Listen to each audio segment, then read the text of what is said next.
Good evening. What a sad day that the country has experienced in the last 24 hours.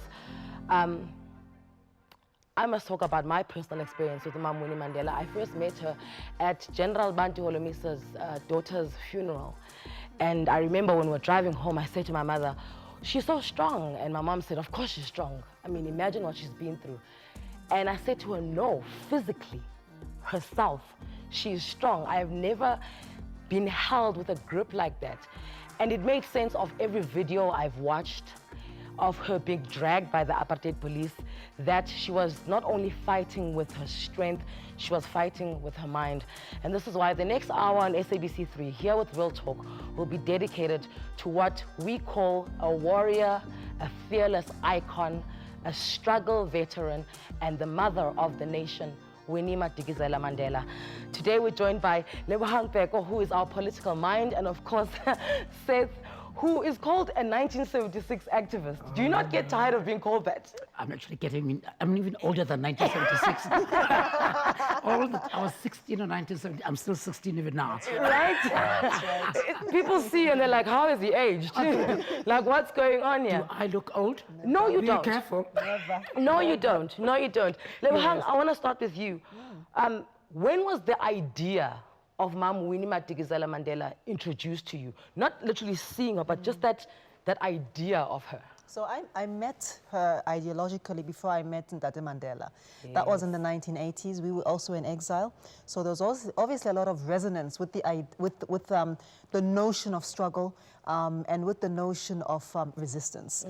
So we knew more about her initially than we knew about him, especially of my generation. I always found her so much more radical, so much more forward-thinking than many of her peers. And articulate. Articulate, fearless, and all of these other things. Complex, dynamic, complicated, mercurial at times, and just quite magnificent. And I think one of the things that we're wrestling with right now is, the one thing is that some people are not allowed to be gone. You know, I think that that's a thing that we always wrestle with. Some people are not allowed not to breathe and not to reside with us. But of course, legacies don't die. The second thing, of course, is that I think that many of us are growing quite wary of the levels of complexity that we're being confronted with. But struggle is never easy, it's never messy. And I'm also very mindful that as a woman who was, as you called it, a warrior, warriors are not gentle people. Never. And you know, blood will be spilled. It will be, it has to be. Yeah, it's what it is. And I think that that's in common with many women who have been in struggle across the world. I think people like, you know, about Angela Davis, people like Indira Gandhi, people like even Margaret Thatcher. She's not a struggle icon, don't get me wrong, but people who have, women who have been strong, you will be vilified, especially if you are unapologetic. She was relentless. She was a transgressor of note. And when I say a transgressor, I mean it with the highest praise. For you, when was the first time, and I mean, you know, you guys were all there together in 1976. When was the first time you were introduced to the idea of Mom Winnie? Fortunately, I had, you know, exposure of both sides. Babu Mandela in prison. Yes. I was 7 years of the years that he spent on the island. Then Mom Mandela before I went to the island. My very first contact with Mom Mandela was, I think, the side of her motherliness. Yes. When in 1976, we were confronted by bullets. She was the first woman to scream and say, Baba bulala bantwana. And that still lives with me. It still rings in my ears that now, this is the first woman voice. And don't think that she was saying that, running away or scaring away from them. She was actually confronting the bullets. And she went to one of the police and said, rather than killing these kids, start with me. Wow. And that kind of bravery from a woman. I want to pick up a point, Anele, quickly, even before we go far. Most of the time when we purport our women as South Africans, whether in history books, newspapers, media, and all, we purport them as the sweethearts. You can't be anything else. Behind every successful man kind of a thing. Now, Mama Winnie refused that. Mama Winnie is me on... You can't make me an appendage. And I was speaking to some other girls, some girls the other day. I made I didn't know that she was not going to be there, but this week, I was saying to this girl, refuse to be just a romantic girl. Become like Mama Winnie, a fighter, and a fighter that can stand alone. When other people ran to get guns, Mama Winnie was the first woman who actually lifted up a box of matches and said, we will free this country with this box of matches. Take that statement wrong. This is one woman who dirtied her hands, I mean, to save this country. That is why I find it terrible that people now are standing to take the glory when they are the ones who actually spoke against this woman, who is now today cannot speak for himself. Lebohang, I love your eyes because they don't lie. They don't lie. You're agreeing with it. What is the danger in us romanticizing, you know, the idea of the legacy that Umam Winnie leaves behind? Because it means that we remove the complexity. Yes. We force her into boxes, and none of us are a box. It's just something I wanted to pick up from my good colleague here. Our women and brave coming from a woman, two very incendiary statements. And I think that that's exactly the kind of framing that society places women in, you know, we don't, you know, we're not, it's not our women, we belong to ourselves and we were created by God. I think that's the first thing, and that we have agency. So the idea of a woman who doesn't want to be an appendage or adjacent to. It's almost like, you know, now you're revolutionary. Yes. No, you're revolutionary with compound interest. You are too much. And you know, you get statements like strong like a man, and I'm like, those are very problematic statements. And also I think when we say, when you ask the question about the, you know, oversimplifying and not wanting to shy away, the thing with legacies and the thing with greatness, we want to see the best of ourselves. I often think that the reason that we don't want to contend with the darker sides or the more difficult sides or the more complex sides is because it will excuse us from having to take the front line. It's easy to look at a person and say, oh, I can never be a Malcolm X. I can never be a Che Guevara. I can never be, you know, I can never be an Nkrumah. I can never be a Mang Mang. I'll never be an Angela Davis, for example. I can never be a Sobukwe. We want to imply such great virtue because it means then that we will assume that this virtuousness is the only necessity and the only transaction that enables us to do great exploits. Great things are done by imperfect people. Yes. Again, I like that latter statement. It actually comes from this that I was saying that now. How many women, mothers, for instance, who have played with Mamwin? First one that comes to mind, around 1976, the very first committee of 10 that was formed to actually parent us as the kids then. Bishop Tutu, Mam Winnie, Madikizela, Mandela, she initiated it, you know. And there was one other woman, Dr. Helen Kuzwai, who has disappeared totally. There is no one who speaks about Dr. Helen Kuzwai, who played this after the Committee of 10, then you had Soweto Parents Association, Black Parents Association. They moved it up even from there. They then became an NECC, National Education Crisis Committee. That later started speaking of people's power, people's education, and all that.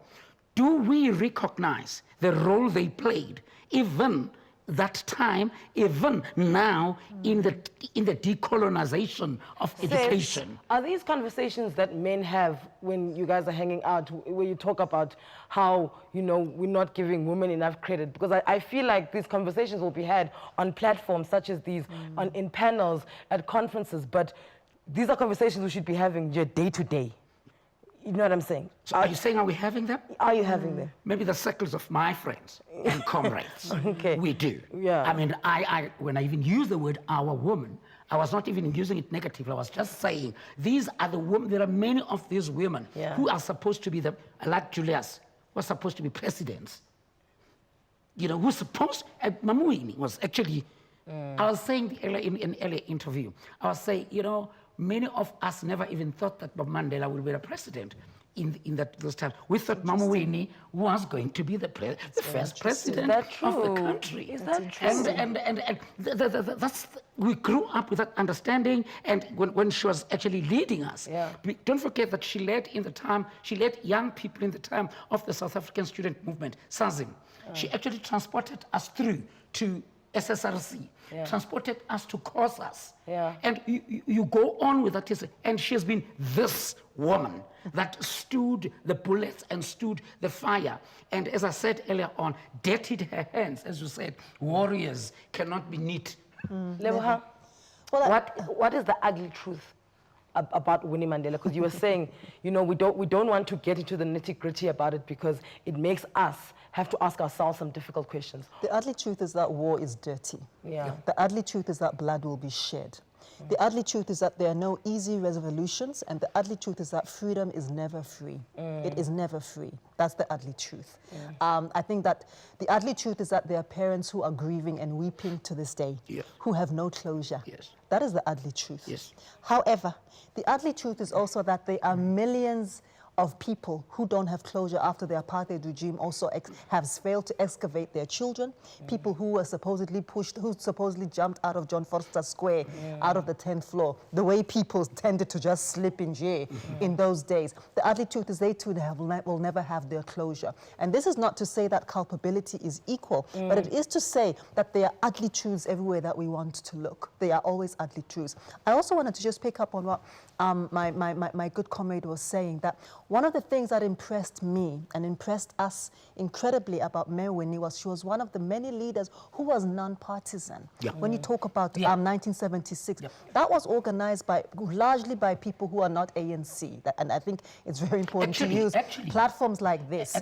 Platforms like this to be. It was BC and PAC. It was Zephaniah Mutuping. That's why he was accused number one. The thing with Mayor Winnie, I have friends and older colleagues and comrades in Soweto who are PAC, BC, they also respect her as an icon. She would be pulling people out of police vans. And when she was saying Babulabana, she was not talking about a party political position. She wasn't saying that killing the ANC, that our babies, the children of the nation and the children of the community. And I think that is where the whole notion of her being a mother in that community, it, of course, is extremely important. Also to add, however, that she was also very polarizing. Some other people in the same community, I have other friends who are extremely, even to this day, angry. You know, there were brutal things that happened. But, you know, as I said earlier, I think I was speaking on another panel yesterday, she was both brutalized and brutal, both a victim and a victimizer. These things are never neat and easy. You know, I've been reading a lot about women, as I said, other women who have been strong. You read about Indira Gandhi, you go to India and talk about Indira Gandhi, she's like to us maybe outside of India. An amazing, iconic woman there.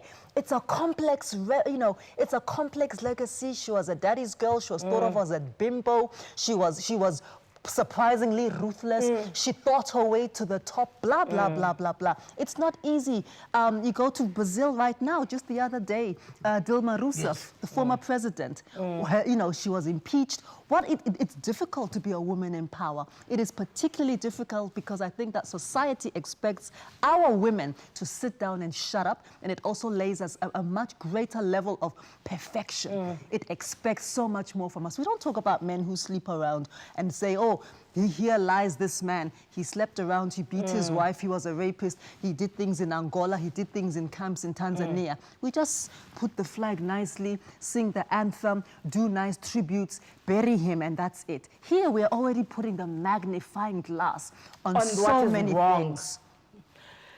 Listen, more with Lebogang and Seth after the break. And, you know, when she was speaking about the coffin and the flag, I don't think there's a better way that we can say, Siyakbonga Mama, other than this.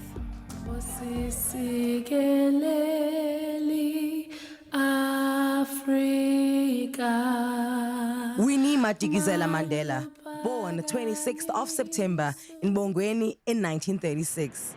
Her father, Columbus Madikizela, who was a minister in the local government, had the means to send Winnie to further her schooling in Johannesburg. She became South Africa's first black social worker at Chrizani Baragwanath Hospital in Soweto.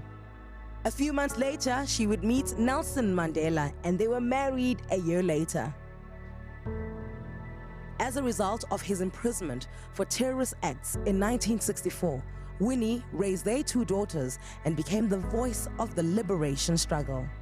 We are here today to tell you that that day is not far when we shall lead you to freedom. Amandla! Her historical influence will forever be ingrained. From her testimony in the TRC, When things went horribly wrong and we were aware of the fact that there were factors that led to that, for that I am deeply sorry. to enduring government arrest as depicted in her memoir, 491 Days. As I sat in that cell, if my own father or my brother walked in dangling a gun and he was on the other side and I had a gun too in my hand, in defense of the ideals for which I was being tortured, then I would fire. And her role in South Africa's iconic democratic birth. We got to honor her in her final years at last year's 80th birthday celebrations. Sitilala ngoxolo mama, activist, warrior, mother of the nation, Winnie Madikizela Mandela.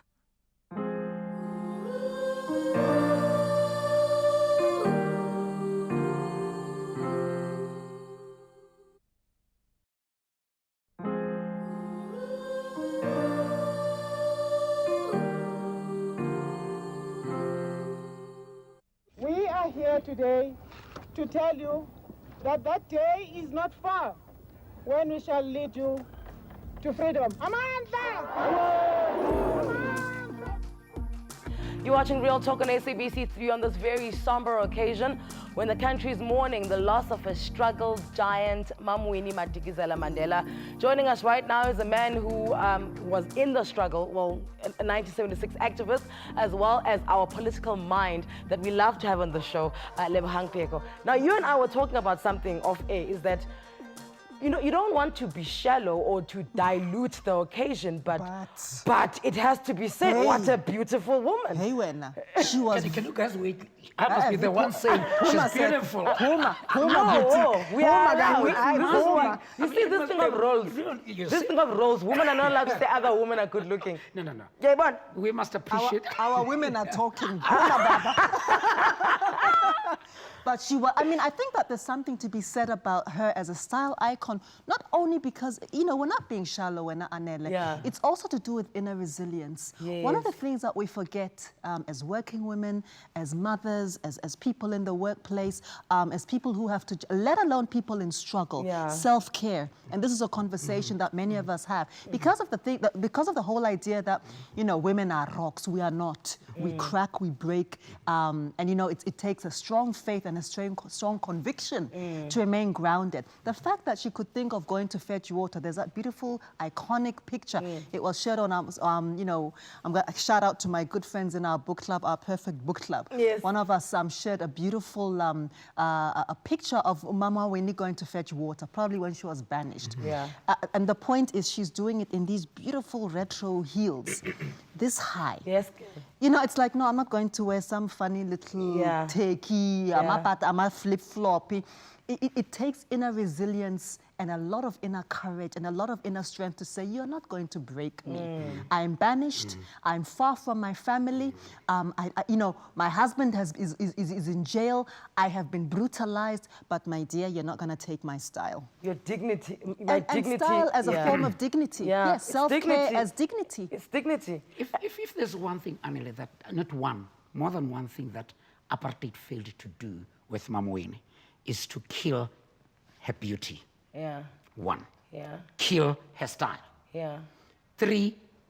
Mama Winnie also refused that even the spirit, that which you call of resilience. Because apartheid was exactly that. It was was breaking a system families. designed to break our minds, right? Mama Winnie was supposed to be this woman who's broken, who was supposed to have been taken out there to stay alone, taken out of the... And she actually, out of that, became stronger. And there's another picture that where she's fighting with this white woman. Don't push me, don't push me. When it's that, you look at, maybe she deserves the word, the bold and the beautiful. But long before Brooke. Long before those. Finally, we agree with you. This has been my difficult interview with these two girls. Who are not girls. Who are not girls? There are no girls here. So now here's the thing. Do we, and any of you can take this, do we feel that Mama ever felt isolated Definitely. post-1994? Yeah, well, she was undermined. Undermined? Please, that much you can know. Erased. Mama Winnie was undermined pre-1994, and when I was saying in the earlier interview, I was saying one of the things that Mama Winnie was never a boardroom Person. high chairs person. That is why she could not stay long in Parliament. You know, she wanted herself Mkukwini. She wanted herself in those streets. Front line where the battle is.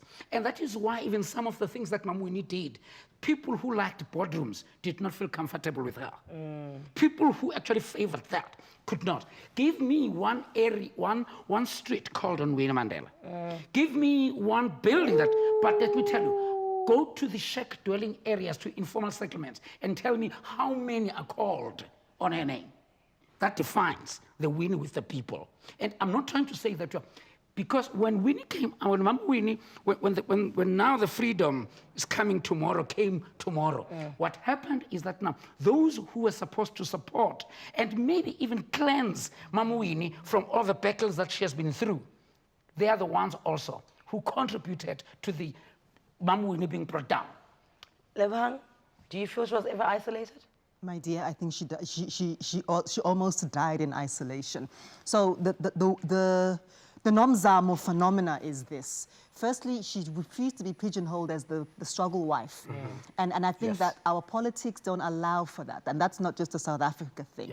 But our political system and our liberation politics don't allow for that. Again, it's the thing about being adjacent to the struggle. And the idea that the decolonial struggle was the primary objective of liberation, that these women's issues were not really important. And yet women's citizenship is key to nationhood, because without that, I have always argued that we're living in a deformed, slightly disemboweled state. It's never going to be a fully formed, perfect state as long as the question of women is adjacent. Secondly, because she refused to go into this role and be a Mrs. per se, and of course live a wildly transgressed life. She made her own choices about many things, her personal life and her political life, which was very independent from Nelson Mandela, extremely, and she grew up independent of him. And even her political orientation was completely different, which is, again, why I think she found a lot of resonance with many of us who are of an Africanist tradition. Later on, that is exactly what isolated her, because remember, she called out that she felt that this what we have now, post-1994, is not it. It's not what I It's fought not for. what she fought, and she didn't think that it was even what her husband went to jail for, and the backlash when she was speaking a very painful but a very visible truth. I mean, when young people are saying fees must fall, I mean, we're not feeling this freedom. This is exactly what it is. It's about the fact that a liberation, the decolonial, anti-colonial project isn't over. And there was this horrible move, if you noticed, a few years before Tata died, to completely try to erase her. Just to erase her, to pretend that she had never been. And the interesting thing is that, you know, people who picked up on this even more were particularly women and activists and you know, social movements, social actors in other parts of the world. So there are people who picked that up in, I hear tributes from the Martin Luther King Foundation, ETC, the Malcolm X Legacy Foundation, etc., guys in the UK, especially in the African diaspora and across the continent. And it's interesting that when she was pretty much abandoned here, people still felt that she was an absolute treasure, a treasured troublemaker, a treasured troublemaker. They would. I got that a lot when you're saying that in the years before Tata passed away, there was almost a campaign to discredit her and to make her disappear. And every time she spoke up, you know, it was like she was going against him. It's like, you know, if you had just behaved, you would still be married to him. And going against the grain. Yes. And going against a very painful political and social grain. Because you know that grain is not just about. It also speaks around mother politics, motherism. If you're not, so I'm not. She embraced the mothering politics, but I think she was more than a mother. You know, the idea, Yes. you know, when we go into like our politics, our feminist language, she was much more that it wasn't mothering politics. She had a strong political discourse and a strong feminist discourse of her own. And I think that all of this was just so uncomfortable for the status quo. Guys, we're wrapping it up. Last words from you. The one thing that I must also say, and in honor of Mama, is that when, you know, all those who used to be her comrades, her cadres, took their bags from Soweto to Sandton, she remained with her bags in Soweto. And for that, I will forever honor her. I will always say that, because she's the woman, even now, when we had issues with electricity, when we had problems with water, we in Orlando East, where we come from, would run to and say, Mama, what do we do here?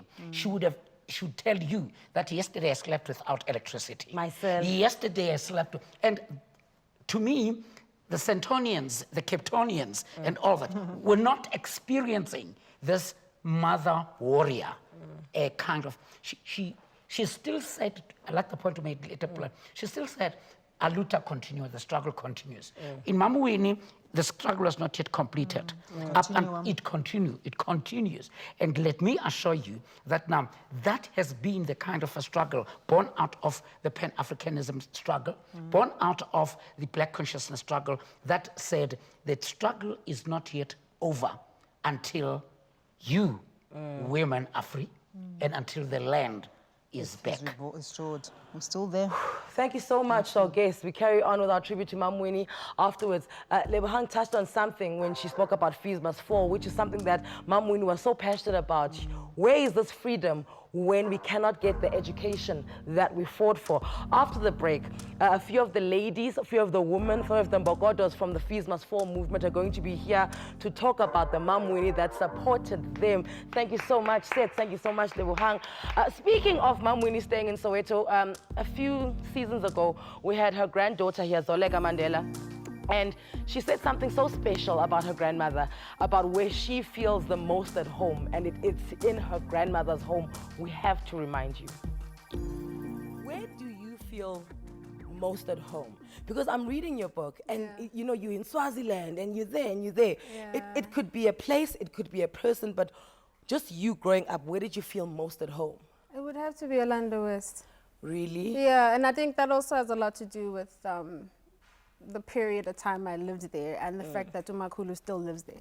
Okay, so that's where. Yeah, that's home. We actually call it Parliament. Really? Yeah. So if you've been summoned there. It's a nickname, yeah, of course, Parliament. So, you know, that's where she is. That's where home is for me.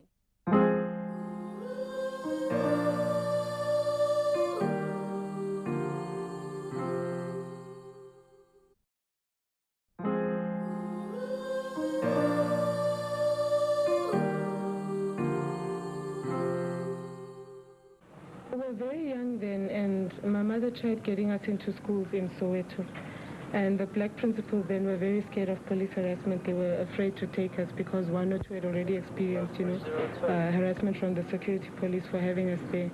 Then we had to use, you know, we changed our surnames, and my mother took us to, you know, a colored school in town. And there as well, the security police caught up with, you know, with us and, you know, had us kicked out of that school. And this went on and on in about 6 or 7 schools here in South Africa, in town, you know, where we were just chucked out, you know, we wouldn't even spend a month, we'd be kicked out, you know. Until such time that some friends of my mother's heard about our plight, and then they offered to have us educated in Swaziland. You're watching Real Talk, and tonight we're celebrating and honoring the life and the time of Mamu Winnie Mandela. She's been hailed by many as an outspoken and powerful feminist, but what did she mean to the many young women post-1994? You'll remember my guests right now, the many faces of the hashtag Fees Must Fall movement, and often compared to the young Lillian Ngoyes, the Winnie Madikizela Mandelas. We've got Nompendulo, we've got Sunshine, as well as Akona, who was at WITS, at UKZN, and UWC. Yes. All presidents. Yes. Hey now. Hey now. First things first, you know when you, and Nompendulo, you can answer this for me. You must remember our parents want us to get an education, right? And, you know, they can send you there, and it would be ideal if they're not paying for it, which is what you were, you know, fighting for.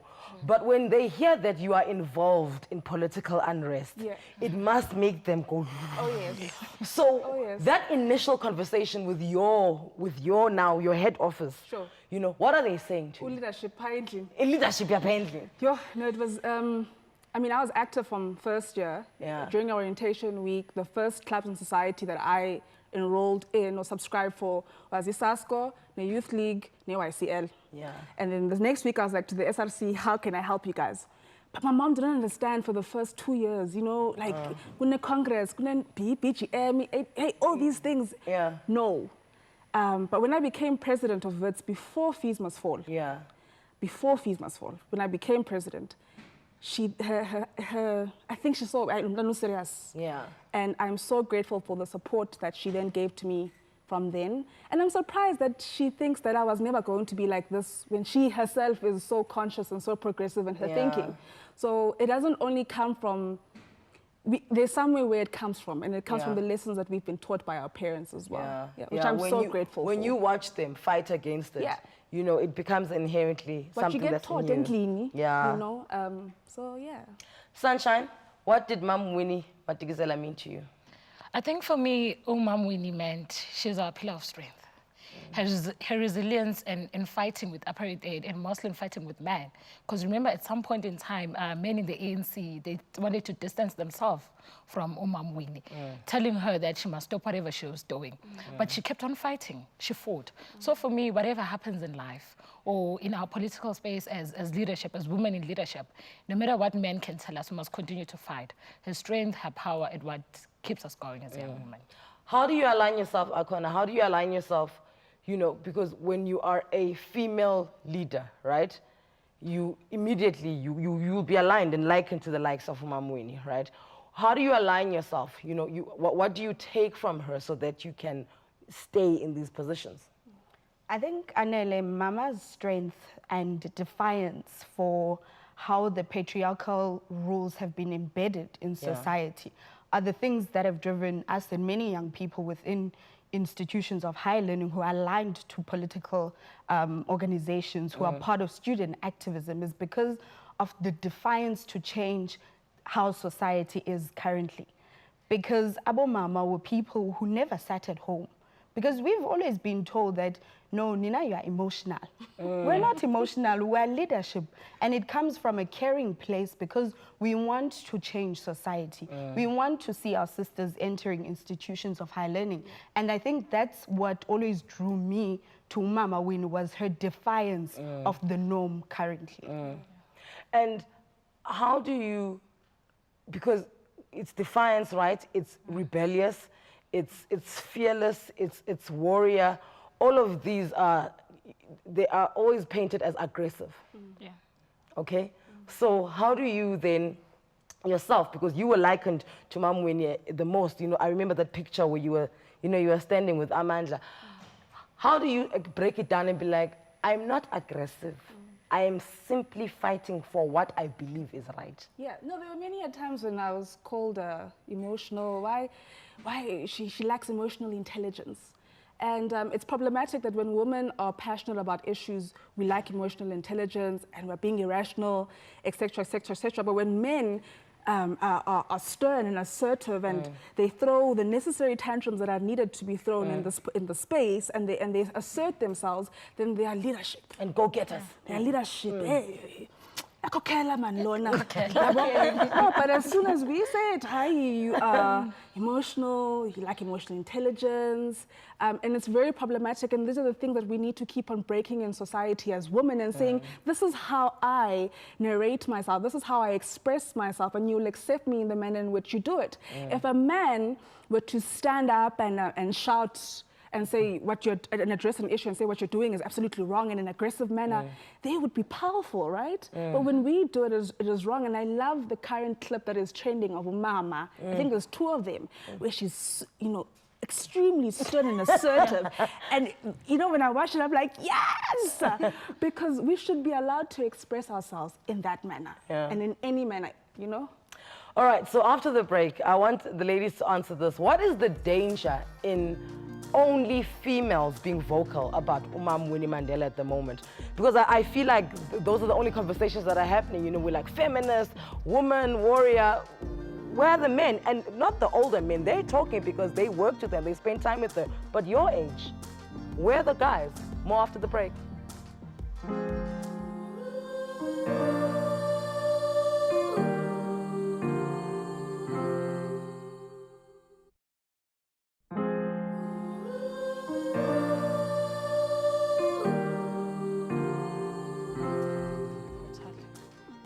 You're watching Real Talk on SABC 3. We're here with some of the ladies from the Fees Must Fall movement. We've got Nompendulo, who was the president at WITS. We've got Sunshine, who was the president at UKZN, as well as Akona, who was the president at UWC. Now, I don't know if you agree with this, but if you disagree, fantastic. I love to disagree. We can debate it out. Is that we're in a moment where the focus is on women, right? And rightfully so. Rightfully so. There are a lot of ills that need to be made right. There's a lot of patriarchal institutions that need to be broken down. But I feel that it's putting boys, young men, at a backseat where they're not being vocal, where they're not speaking. You know, I don't hear serious conversations coming from males your age. Is this not a fear for you?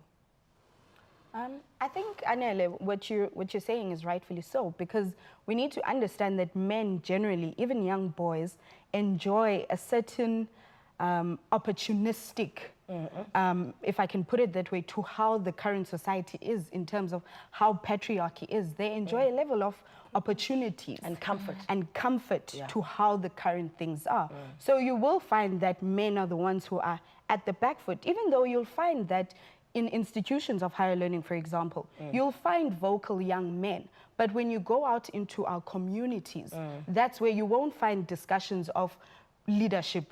You'll find that even in church societies, it's mostly men who are in leadership, and they enjoy that level of comfort. Hence, you'll find that they're not talking about women in leadership.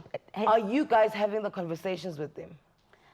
Trying to pull them in, because I also feel like you don't have to be female to be a feminist, and this is what Winnie, Mom Winnie, represented best, is that she almost didn't have a gender, because the things she would take on were things that were meant for men, and she was like, no, I'm going to break those barriers. Sure. So are you pulling them into these conversations?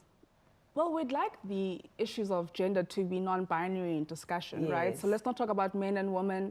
Let's not talk about gays and lesbians, because that's also binary in its sense. If you're not gay, you're a lesbian, you know. So generally on gender issues, I think there's a spectrum of identities that people identify themselves with, and as society, we need to familiarize ourselves with that sort of space and what it actually means. And our parents definitely struggle with it, understanding it all, and it's okay, because we also don't understand it ourselves.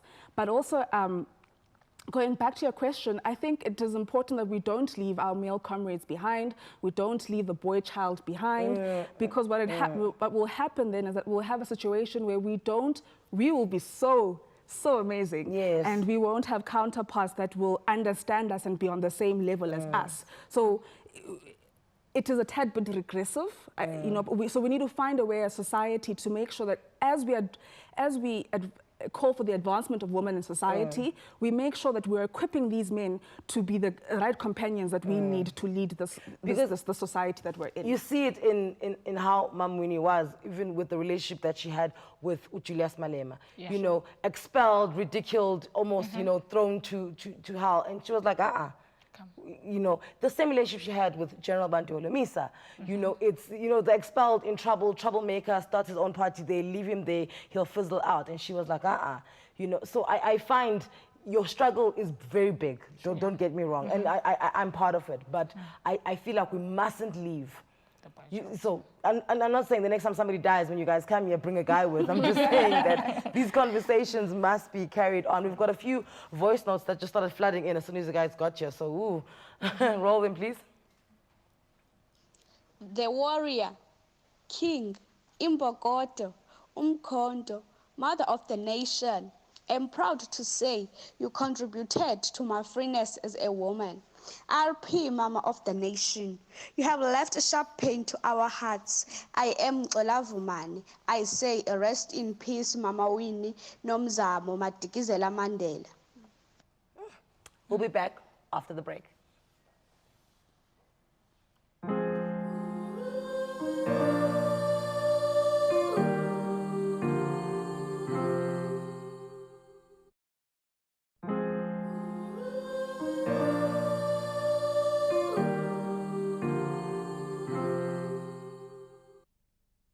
And they had to create that kind of atmosphere to present us as a violent people who were manufacturing bombs in the backfield of the Free State. With the years, I did develop sentiments about the place. I engaged myself heavily, numerous projects for the community. In a way, it became a livable prison, which was a point of departure for me to serve my people where I had been placed without any choice.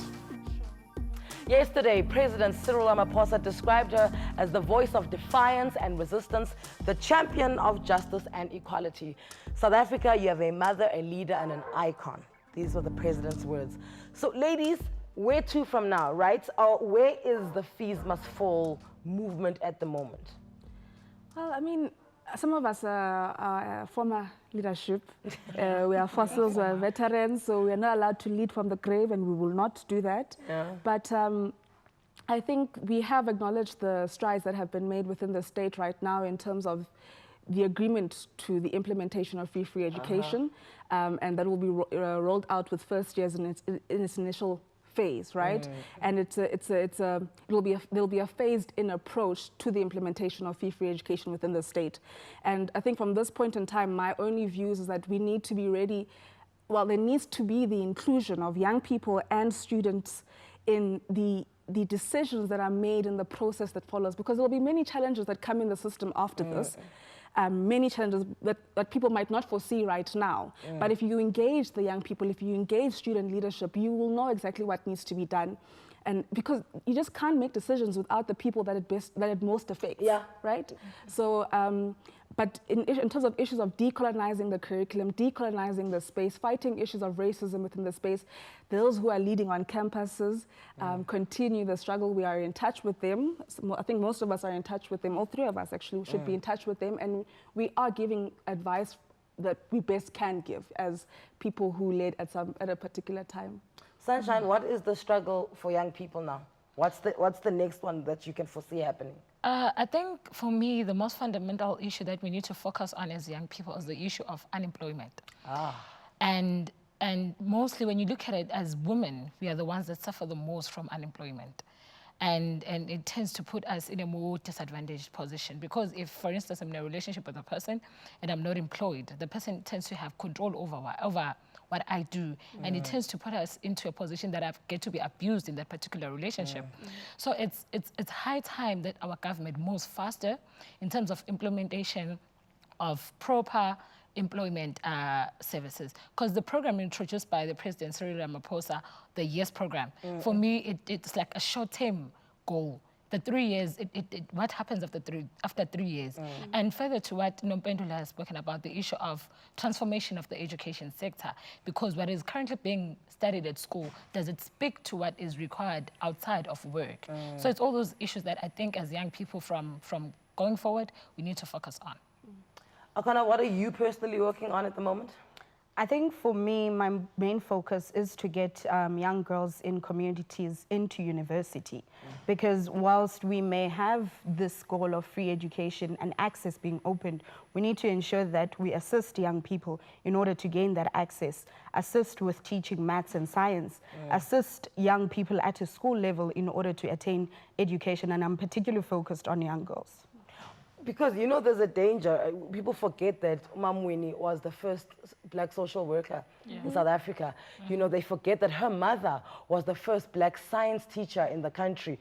You know, she comes from a family of excellence, and this is why it is all she ever knew. So in the bubble of of being political, we forget about education. Yeah. Right? We forget about education. We forget about, you know, going in and being passionate about what you stand for, but still going there to do what you were sent to do. Yeah.